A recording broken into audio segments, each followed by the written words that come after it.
Hola, programa número 13 de Expansión, acá en Canal 7 Somos, de Flow Personal, con toda la información de la energía de semana a semana, pero como siempre, no estoy solo, estoy con Maru Pampín. Buenas noches. ¿Qué tal? Buenas noches.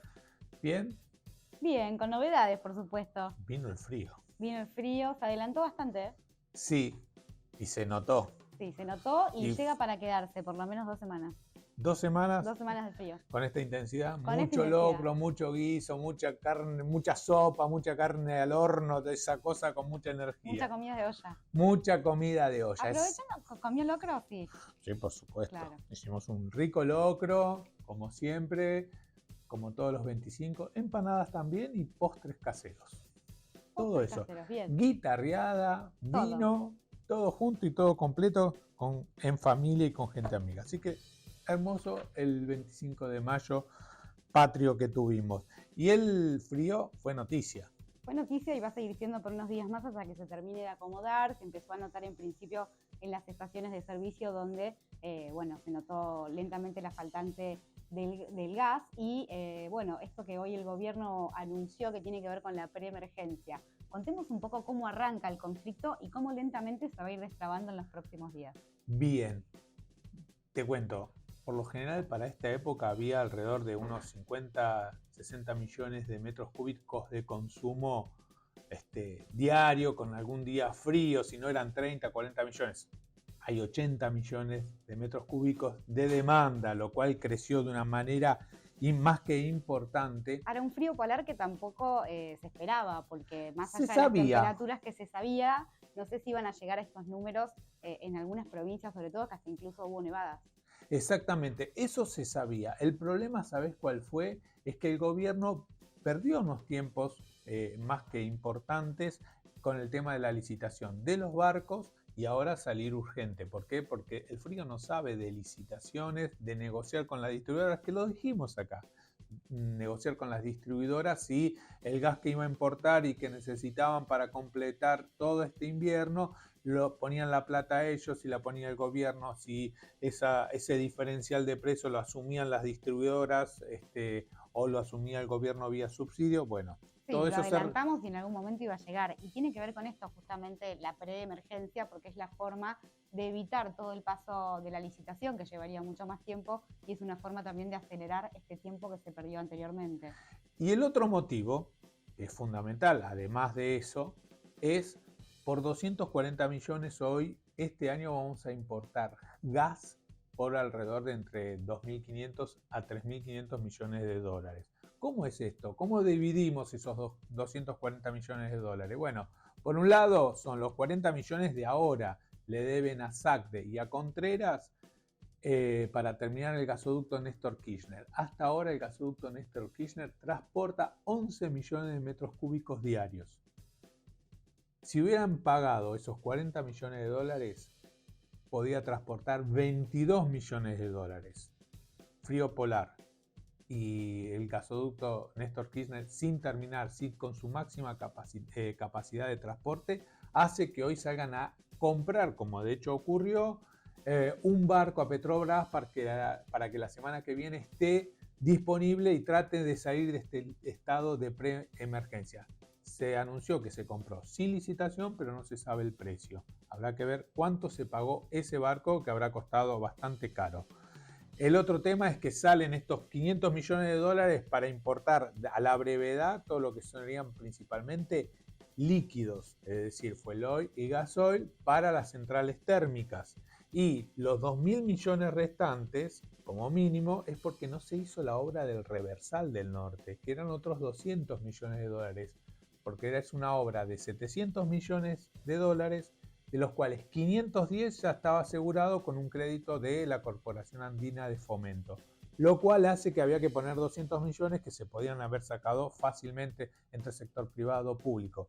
Pero esta sobreideologización que hay sobre la gestión pública y estar bajo ese mantra del déficit cero hizo que se pisaran este tipo de pagos, por ejemplo los 40 millones de dólares, y decir, frenemos la licitación. Recién hoy, cuando estamos grabando, se dio prioridad y se autorizó la obra el Enargas, lo cual seguimos muy retrasados. Muy retrasados y aparte con el frío ya acá. Y una de las preguntas y las preocupaciones tiene que ver con que, bueno, más allá que ahora con esta preemergencia se supone que se van a cortar los plazos, hoy está afectando a las industrias puntualmente y a las estaciones de GNC. ¿Qué puede llegar a pasar con los hogares? ¿Existe la posibilidad de que no llegue el gas o que no lleguen a garantizar el abastecimiento? No, porque sería un tema de seguridad muy fuerte. Es muy difícil cortar el casa por casa. Y en el caso de los cortes al GNC o al corte de una industria, para que tengan idea, no es que alguien va y cierra una válvula. No, vos sabés que no podés consumir en ese horario gas. Si vos consumís y se detecta que hubo más consumo que no era domiciliario, te hacen la multa, todo. Entonces no hay corte. Lo que te dicen es no podés usar de tal hora a tal hora, no podés usar y no se usa. Ese es el corte que hay. Se le llama corte, pero ese es el corte que hay. En el caso de las GNC es que no pueden comercializar. Si hubiese corte de gas en los domicilios, tendrías que hacer como un corte generalizar, volver a hacer todo un tema de, no, como una reconexión, asegurarse de que vos estás con la seguridad. Es muy difícil hacer un corte de gas en un domicilio y tan masivo. Y por el momento tampoco se planea hacerlo por conducta únicamente, No, como bueno, en algún momento ocurrió con alguna exactamente. crisis energética donde se pedían determinados horarios y la gente lo usara lo menos posible. Por el momento no es un plan del gobierno tampoco. No, no es un plan de gobierno. Incluso antes pueden cortar, qué sé yo, la generación eléctrica y te quedarás con menos electricidad y es menos problemático que cortar el gas. Pero me parece que no se va a llegar a ese extremo, pero sí se muestra que hubo mucha ineficiencia a la hora de manejar esto y no prever en esto de compran ustedes, compramos nosotros, subsidiamos el precio más caro del importado que el precio nacional. Ahí se notó una falta de gestión, de previsión, que podríamos decirlo, y también esta sobreideologización que hablábamos, ¿no? Es decir, el déficit cero a todo lo que cueste, pero hoy querés mantener un déficit cero que con 240 millones de dólares tenía solucionado la importación de gas y hoy tenés que desembolsar 2.500, 3.000 millones de dólares para comprar gas en este invierno, porque el gas lo tenemos, lo que estaba faltando son los ductos. Y otra cosa que también estaría muy interesante decir, que dicen que este era un problema, que estos gasoductos se tendrían que haber hecho hace años. No, no, no, no. Este gasoducto estaba proyectado a ser en el 2015, del 16 al 19 en el gobierno de Mauricio Macri. Se robaron los caños en ese momento. También, y hubo un endeudamiento general del país de 106.000 millones de dólares que nunca hubo plata para inversiones fuertes, como por ejemplo el gasoducto Néstor Kirchner, que era 2.500, 2.800 millones de dólares. Entonces, quiere decir esto que el problema fueron de esta gestión, es decir, la gestión reciente de Mauricio Macri, después vino el gobierno Fernández, post pandemia lo hizo y terminó una parte. Habría que terminar algo que salía a 40 millones y no se hizo. Entonces, me parece que las responsabilidades que no haya ductos tienen nombres y apellidos y hay que dejarlos bien en claro. Eso es un tema. Y el otro tema que es fuerte, es decir, esa etapa del gasoducto Néstor Kirchner también, hay que decirlo, ya se pagó, porque esos 11 millones de metros cúbicos diarios que transporta hoy, si no hubiese estado el gasoducto, se tenían que importar. Y eran unos 3.000 millones de dólares, lo cual hace que ya el gasoducto en estos primeros 4 o 5 meses del año se pagó solo. Ahora, en situación a esto que vos recién mencionabas, las industrias en su momento habían adelantado que esto podía llegar a pasar. Obviamente lo esperaban más cercano a la parte de la zona de mayor invierno que esperaba, por ejemplo, el mes que viene. A partir de esta situación, ¿puede ser que cambie el diálogo y la relación entre el gobierno y las industrias para poder prever situaciones como no pasó en este momento? Mira, me parece que ahí se habla, me parece que ahí hubo, más allá que el tema de decir, los 40 millones de dólares que se le debía a Sacre y a Contreras, se sabía hace un mes y medio, 2 meses que iba a ser un invierno diferente al invierno pasado, que fue un invierno cálido. Que se sumaron inclusive más provincias. Que se sumaron más provincias, que ya llegabas tarde con y no llegaste para este invierno con el reversal del norte, la obra para llevar el gas de Vaca Muerta al centro y norte del país. Digo, había muchos indicios. Me parece lo que le está faltando, en el caso de energía, en la Secretaría de Energía, que tardaron más de 2 o 3 meses en llenar grillas, es decir, llenar de los casilleros de los subsecretarios, por ejemplo. Y también hay un tema de una sobreideologización, porque vinieron con una sola idea de que la tarifa iba a solucionar los problemas de por sí, porque haya tarifa iba a haber inversión, pero ahí te das cuenta que no previste, no actuaste a tiempo, entonces podés aplicar tarifa, pero en la diaria se notó que no hubo una gestión acorde a lo que se venía ni planificación previa alguna. Clarísimo.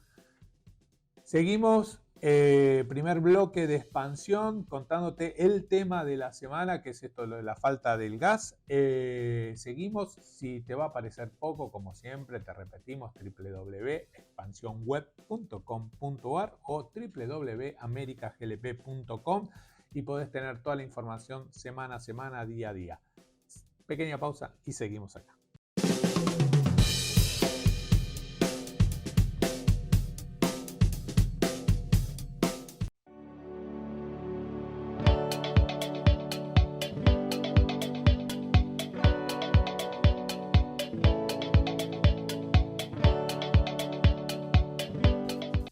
Expansión, una de las preguntas que nos hacían ya la semana pasada, que habíamos hablado de dar un detalle sobre esto, que la gente dice, bueno, por un lado se anunció de que no iba a haber aumentos en las facturas, pero ¿cómo hago para leer mi factura de gas y por qué finalmente tuve un aumento?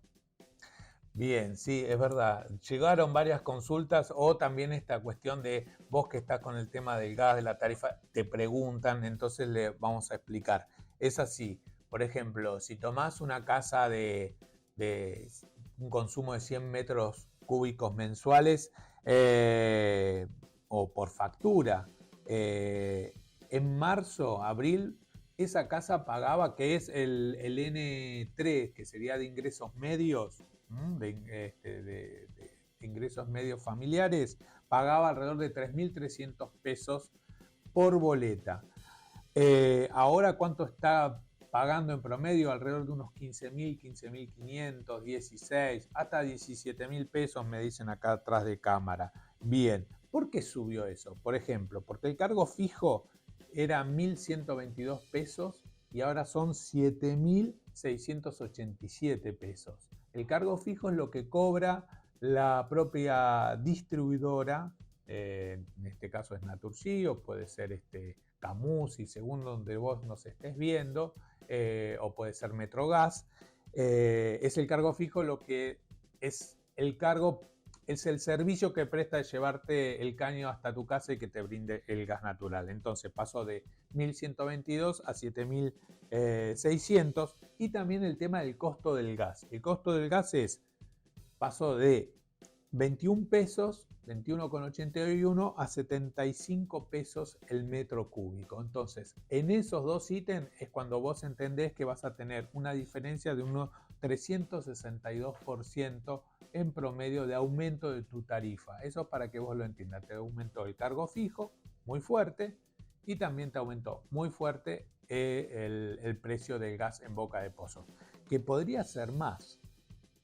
Esto del aumento que decíamos, podría ser más, porque de mayo a septiembre está lo que se llama el precio de invierno, que podría haber subido y subía en dólares un 35% más. Entonces, que ya lo comentamos la edición pasada, eso es lo que estaba sucediendo. Entonces, para leer por qué aumentó, te aumentó el precio del gas, lo que vos consumiste, más el precio del cargo fijo. Eso te da un 350-362% promedio. La consulta general igual, ¿eh? La consulta general. Claro. En el caso del nivel 1, por ejemplo, podemos dar un ejemplo de algunos de los que nos llegaron. Una factura, por ejemplo, que pagó 6.472 pesos en marzo, pasó en abril de este año a pagar 22.395 pesos. Exactamente, y ahí también lo mismo. Si antes pagaba 1.500 pesos el cargo fijo, pasó a cobrar lo mismo que el N3 y el mismo que el N2, que son los ingresos bajos, porque el cargo fijo es igual para todos. Pasaron a 7.000 687 pesos. Y en el caso del gas es un poco más, porque no más, es el doble, pues no tiene subsidio alguno. El N1, que es altos ingresos, está libre de tarifa, libre de subsidio, 147 pesos el metro cúbico. Entonces ahí entendés los 22.000 y algo del N1 que es sin subsidio. Para otro momento, algo que también podemos explicar, que es mucha la consulta, la gente relaciona esto de cuando llega el invierno, llega el momento de calefaccionarse, ¿qué conviene? Usar energía eléctrica, usar gas, ¿qué es lo que más me conviene? ¿Qué es más barato para poder usarlo? ¿O si conviene combinarlo a veces? Lo que conviene siempre es el gas natural, porque la relación calorías es mucho y costo es mucho más bajo que la electricidad y es un mejor calor, una mejor calidad calórica. Lo que sí se está dando, y esto que ya lo dijimos antes, lo que se está dando mucho es que la electricidad empezó a crecer. Hoy el 7% de los hogares es solamente electricidad. Creció el gas envasado, la garrafa o el cilindro, y decreció es decir, crecieron la cantidad de casas nuevas, Pero la mayoría no tiene conexión pero a gas. no tiene conexión a gas. Y la gente empezó a optar. Y lo que se está dando por ahí en edificios es todo eléctrico. Pero en las ciudades o en los barrios muchas veces se empieza a dar esta combinación que yo le digo el estilo uruguayo. Un consumidor del estilo uruguayo, que maneja una canasta de energías. Entonces maneja electricidad con gas envasado. Entonces por ahí tiene una cocina, un horno a gas envasado y el resto lo tiene eléctrico. Y hace una combinación de que, por ejemplo, en el caso de la garrafa, sabe lo que consume, lo que controla, que está entre 7.500 y 9.000 pesos una garrafa. Entonces consume de acuerdo a la necesidad bien clara, muy concisa del momento. Y la electricidad sabe que por ahí tiene una tarifa alta.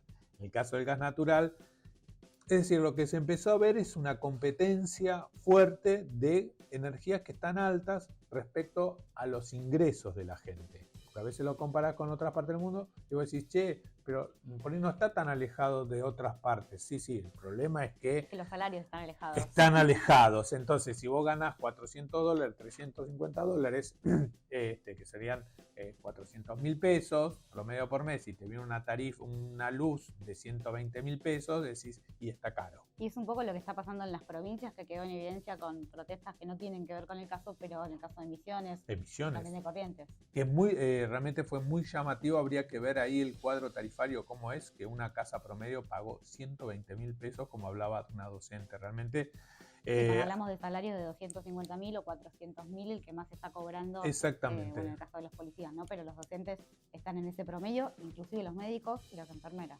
Entonces, ahí estamos viendo que hay resúmenes que hoy está la tarifa de los servicios públicos pasaron a ocupar entre un 30 a un 40% de los ingresos brutos de la economía familiar. Realmente es un tema muy fuerte que los servicios de luz y de gas se llevan una porción importante de los salariados, los que están mensualizados.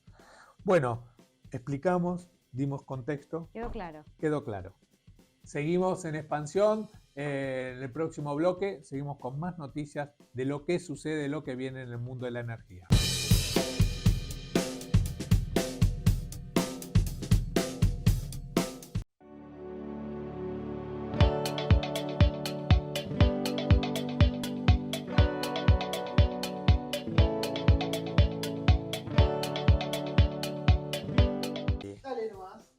Bueno, seguimos con noticias relacionadas al gas y a la energía. En este caso es una buena noticia, a pesar de todas las que venimos dando últimamente, que tiene que ver con la exportación del GLP, que tuvo un pequeño crecimiento en el primer cuatrimestre.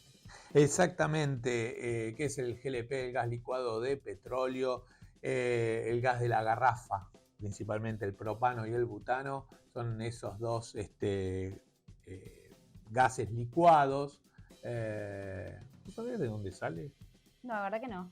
Del gas de la hornalla. Bueno, cuando sale del pozo, ese gas está húmedo, se llama.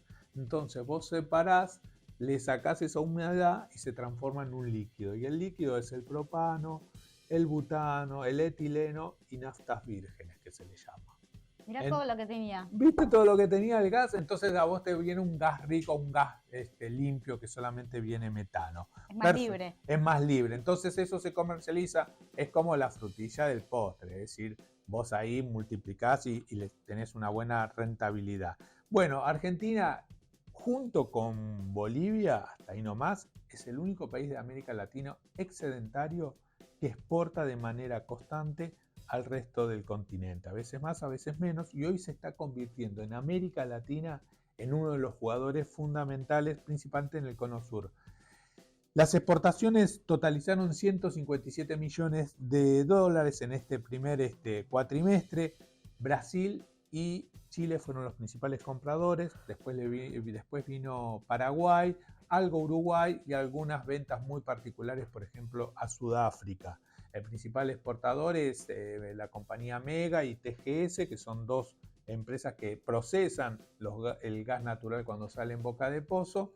Y realmente hubo una pequeña suba, no mucho, respecto al primer cuatrimestre del 2023. Así que fueron 157 millones, 36 millones de dólares salieron como GLP, mientras que 121 millones de dólares salieron como propano licuado excluido de crudo. Esto es información del Instituto Nacional de Estadísticas y Censo, y Argentina, con todo lo que es el fenómeno de la formación vaca muerta, y toda esta producción, y que quieren triplicar la producción y exportación de gas natural y de crudo, realmente nos vamos a convertir en un jugador del gas licuado de petróleo muy importante del Cono Sur. Principalmente Brasil, que todos los países del resto de América Latina importan. Cada 2 kilos que consumen de GLP, de gas de garrafa en América Latina, uno es importado y el principal proveedor es Estados Unidos. Y Argentina empieza en este fenómeno a ser como el proveedor de Chile y de Brasil particularmente, y de hecho hay un proyecto de un puerto en el sur, por el lado de Río Grande do Sul, por Porto Alegre, de Supergasbras, para tener una terminal portuaria y recibir no solamente GLP, sino otros líquidos desde Vaca Muerta.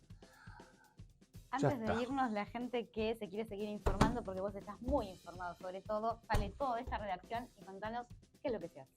Estamos en América GLP, estamos desde Hurlingham para todo el país, para toda Latinoamérica. Vamos redondeando, como nos dice Marcelo, esta es la redacción en nuestra casa. Queremos agradecer, como siempre, los anteojos lindos que nos reparan o nos compra, Visual Lens, Pichincha, casi esquina Belgrano. Tenés unos muy lindos, muy polémicos que sos el fin de semana, me gustaría que los traigas en un momento. Tengo otros también, pero vamos a ir cambiando. Temporada otoño-verano viene a full. Otoño-invierno, perdón. Estamos Eso terrible. Quiere el calor. Quiere el calor. Está esperando Brasil. Exactamente. Ya estamos, cerramos. Corte. ¿Nos vamos a un corte, Maru? Cortecito, chiquito. Chiquito, vamos.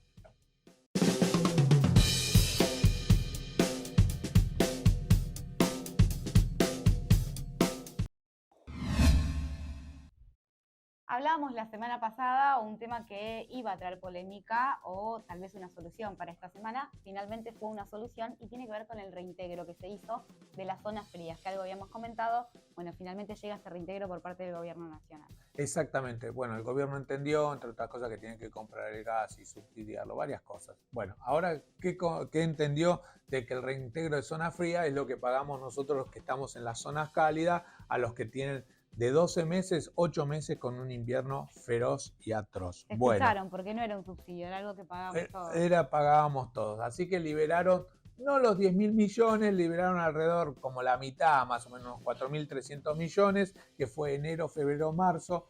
La principal distribuidora que concentra esos reintegros es Camusi-Gas, que atiende provincia de Buenos Aires hacia la Patagonia. Y es una de las que mayores reintegros por zona fría recibe. Y también esas subdistribuidoras, que eran alrededor de unas 40, como informamos la semana pasada, que si no recibían ese dinero, se venía el invierno, iban a estar muy mal financieramente y podían quebrar. Así que bien ahí, falta que empiecen con abril y así empiecen a agilizar la metodología de pago. Y la hablando un segunda poco noticia. de los gasoductos y que venimos hablando también, Sí. se reanudó en este caso el de la costa. Exactamente, el gasoducto de la costa es como un gasoducto que es un triángulo que une un poco Mar del Plata, une Tandil y une el Partido de la Costa. Era la segunda etapa, se reanudó, 13.000 nuevos usuarios podrían estar conectándose, principalmente es para agrandar. Que para el sector es un montón. Es para un montón y también es una zona considerada, en el caso de la zona costera, considerada como zona fría, y que realmente estaban frenadas las nuevas conexiones porque no estaban estas obras que permitían un mayor flujo de gas en toda esa zona, entonces tenían frenado los nuevos usuarios. Así que una buena noticia, contrataron gente, la UOCRA emitió un comunicado, así que no mucha, pero se va a terminar, se va a finalizar esa obra. Nos vamos, voló el programa hoy. Voló el programa, ¿qué pasó? ¿Qué pasó? Entretenido, porque había muchas noticias, hay que ver qué pasa también con la ley base, que seguramente va a traer cola en relación al gas, a la energía y a todo lo que venimos charlando.